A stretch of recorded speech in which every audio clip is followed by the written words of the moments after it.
Hey, y'all. Welcome back to Random Gleanings. I'm Chris. He is Jesse. Jesse, we're going to talk about the money date. The money date. Let's go, man. So we're going to talk about being romantical over your candlelit dinner and talk about making financial plans. Make plans, Jesse. Hey, look, I saw this in the Wall Street Journal, and I thought, hey, since we're talking planning every week now, this is a great way to do this. I will tell you, I don't think that it's going to spark, the sparks that I'd like. It's a movement. On a date night with my wife. Initially, we do this kind of in a different setting, but I like the idea of it. I really do. Yeah, it is kind of cool. They give some quotes in this article, and this was over this weekend in the personal finance section of the Wall Street Journal. A couple examples.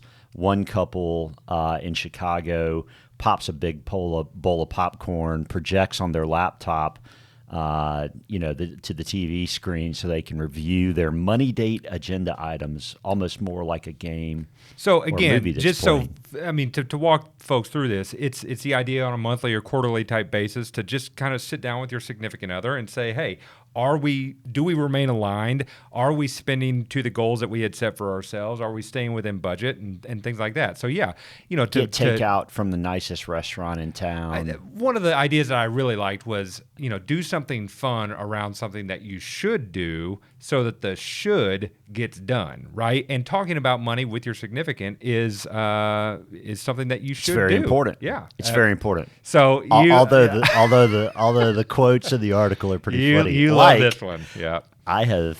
This is from a financial coach based in Cincinnati. I've even suggested to clients, have the money date in your sexy clothes.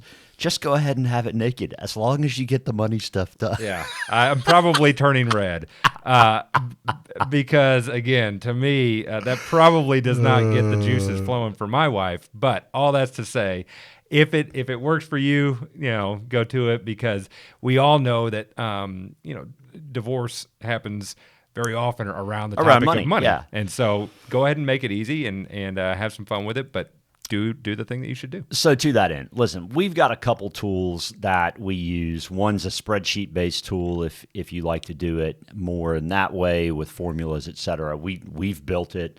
We're happy to share it with clients or folks who are willing to share from an information standpoint. We're not going to send it to you just if we don't know who you are, but we're happy to share if you're happy to share information. Also, we've got an app from a financial assessment standpoint that we've begun using with clients, and we're happy to share with you this tool because it's pretty cool how you can have some of those sort of benchmarks to check against. And we've got the graphic on the screen. This is what it looks like when you get your information in there. But where's your cash going? What percentage of your income are you saving? How much goes to debt? How much of your income could you replace through the entirety of number of years? It's kind of really like cool. The couple in Chicago. It said that projects it on a screen and eating popcorn and kind of gamifying it a little bit. This app, I think, can help you center the conversation around some of those the important ratios that sticks are very important to you. That's exactly right. Agreed. And so if you can see those things growing along the way, you are heading in the right direction. That's right. And so the goals will become that much more achievable for you. That's right. We want to help you get ahead. It's part of what we do. Absolutely. Just have to know who you are when you ask. Okay, next topic. Let's move on to what's happening out there in the economy and markets. So the first thing that I thought we'd pull is something we saw on banks tightening lending standards. I mean, you're starting to see banks pull back. And, we're at a level that kind of begins at least the thought of when these banks pull back, it slows things down. Yeah. Again, this is another one of those charts that has some, kind of scary references in it, like we've seen with inverted yield curve and things like that. But this is the reality based on, what banks are doing out there. They're tightening up. And it makes sense based on some of those other economic, kind of warning signals that you've seen. They don't want to find themselves on the wrong side of bad loans. And so as they see kind of the economy starting to tighten up a little bit. Yeah. So. I mean, that, an inverted yield curve. There's a guy on Twitter, auto dealership guy. I mean, go look at his stuff and the number of banks that have exited the auto lending market in the last 6 months. I mean, they're tightening down. That's they're right. getting ready. Yeah. And it's it either hadn't they come. see something coming or the lack of visibility moving forward gives them the heebie-jeebies as to not wanting to risk their own capital as a business. So it makes sense, and it obviously makes sense that you get to these levels and it becomes a bit of a warning sign in and of itself. I mean, we hate being negative, but the reality is this stuff is there. Yeah. It's sitting out there. Okay, well, here's another example of the bank walk, money leaving banks and going into other entities. Saw this the other day. A gentleman saying that he pulled over $300,000 in savings from Chase Bank for a client. She was getting 0.01% interest, which really actually makes sense from the money center banks. They don't have to pay for deposits right now. For those that are curious, money center banks are Chase, which is JP Morgan, Bank of America, Wells Fargo, Citi, and U.S. Bank Corp is like right on the periphery in the Midwest. But the big giant banks that took in a lot of deposits when the concern over regional banks hit in March, they aren't having to pay anybody because of the implicit they don't have to. Guarantee that those assets have. Now, that's right. I'm sorry, I didn't mean to interrupt. So here's the thing, though. Okay, right. So second sentence: if we can get the current 3-month Treasury yield, and last I looked, U.S. 3-month Treasuries were like 5.47, so right around 5.5. She'll earn $17,000 in income. I typically use, and he says what ETF he uses to get this done. The trade-off for that income with the new lower account balance at Chase is that she will no longer get to use her ATM for free when she's overseas. I think, with $17,000 in her hand. Well, there's 17,000 reasons to make that decision. Or that can make up for the couple costs if she travels overseas. No, this is something that we had been talking about at least a year ago, probably a little further back. Yeah, August of last year. In regards to what wasn't even 5%. No, it's 3.25 at that point. But the truth of it is that there are alternatives to what banks are paying, and the alternative is better. There are massive alternatives. Right. I mean, if you can go and get 5.25, 5.5, and your money market with $50,000 has been sitting in the bank for how long? Right. And they're paying you less than 2%. Seriously? Right. Man. Yep. Got to get some yield. The good news is we can do it out there without taking risk. Yep. I mean, you use short-term treasuries. Yep. Okay, moving on. Next topic. Big news of the week, United Auto Workers striking with the big three. Of course, Tesla doesn't have a union. BMW doesn't have a union. Toyota doesn't have a union, to my knowledge. So suffice to say, I thought this was awesome. Detroit automakers are estimated at an average of $66 an hour compared with $45 an hour at Tesla, which is not unionized. But meeting all of the UAW's initial demands would boost average hourly labor costs to $136 an hour for the Detroit companies, according to Wells. Yeah, it's unsustainable is really what it is. And I'm, hail from the Midwest where unions are a big deal, and understand the idea behind what it is that they're trying to achieve, and certainly support the idea that people get a fair wage.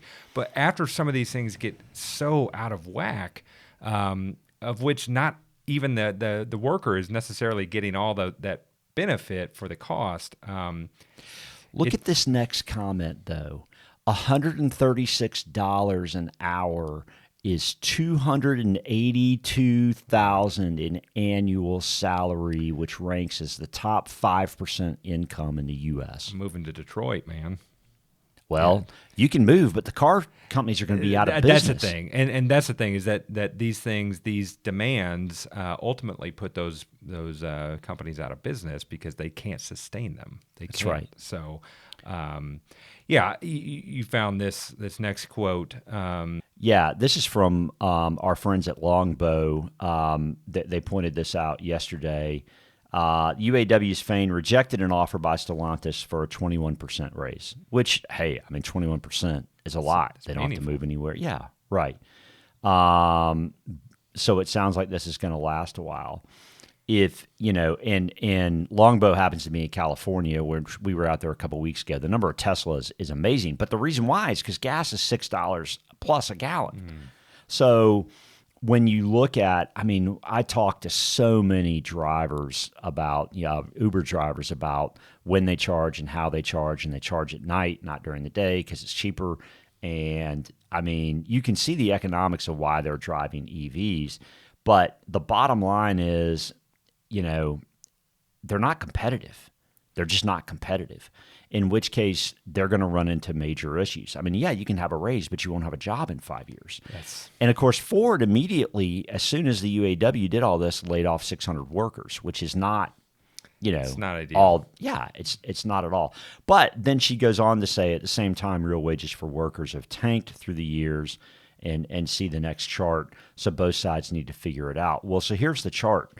Auto workers, decades of real wage decline. So yeah. Well, this is what I'm kind of referencing. The hourly wage, which was referenced as $66 an hour. That's not their take home, right? Right. That's all their benefits. All the benefits. Which right. Again, the union has done a good job for their base of creating a pretty nice benefits package. But if you want that take home, you're going to have to sacrifice some of that, because this obviously has declined over time, which is where they're feeling that pinch. So again, it's a tough environment out there, both for the businesses, especially the traditional manufacturers of autos that are now trying to compete in an electrified world, and they're still they need to support their internal combustion vehicles. It's going to be not great. It's going to be majorly interesting to see how this plays out. Yep. I mean, you can go back and look at any inflationary data, and prior to COVID, it just wasn't there.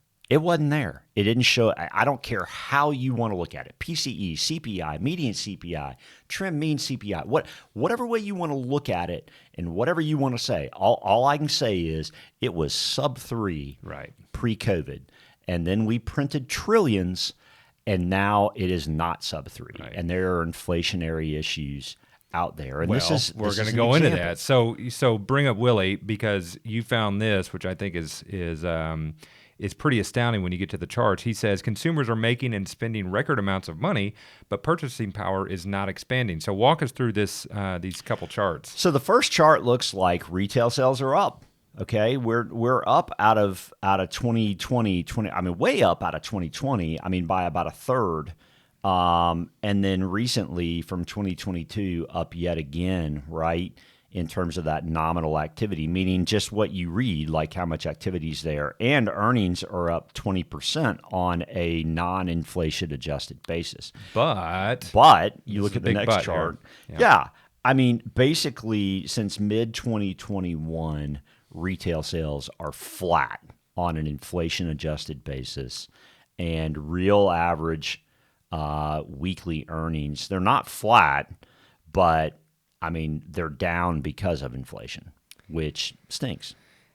Well, again, that's what people are feeling out there, and the pinch is on. So do retail sales tick up, after inflation? It seems hard to believe that that's going to happen moving forward in the near term. It really does. Yeah. So. Okay, so sorry to be such negative Nellies. What are you watching? So going back maybe to the date thing, I've talked a lot about documentaries or whatever. This is not something that I'm recommending. Let me just suggest this. All right. It's Virgin River on Netflix. Okay. Which is a soap opera, and it's corny, but it does work for the wife. And if I want to talk, boring money stuff with her, then I got to pay my time watching Virgin River. So good luck with that. Yeah, thanks. I finished Winning Time last night. Okay. They wrapped it up quick. I don't know if it was the union strike. I don't know for the writers. Strike, I don't know if it was, they didn't have enough viewership. I don't know what it was, but they wrapped it up quick. Man, and I got on Twitter looking around trying to figure out what happened. People were pissed. Really? Oh, man. Like, people were canceling their HBO subscriptions. They were like, you had a season 3 here. I mean, you rushed it and finished not in 10 or 11 episodes, but in 7 in season 2.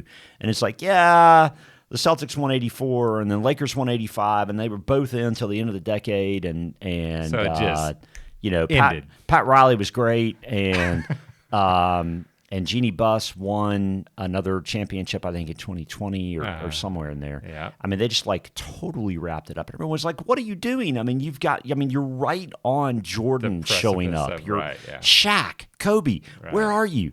I mean, it's pissed me off. God, it's terrible that they ended it like that. But it was a great show. Season 1, couldn't get enough. Season 2 was pretty good, but you could tell about the 6th episode they were wrapping and kind of stunk in that regard. So on to Finishing Billions, and then we'll. I'm waiting for True Detective with Jodie Foster. Okay. I don't know if the writer's strike's going to hold that off, but season 4. True Detective's been pretty intermittent, but I'm looking forward to that one. So awesome. Well, hopefully you enjoyed. We're going to keep you up to date with a planning topic. We're going to fill you in on markets and the economy, and then from time to time we'll share an idea of something that we're watching or enjoying that maybe you can as well. Hit subscribe, share it with a friend, hit the like button, and come back and see us next week. Thanks so much.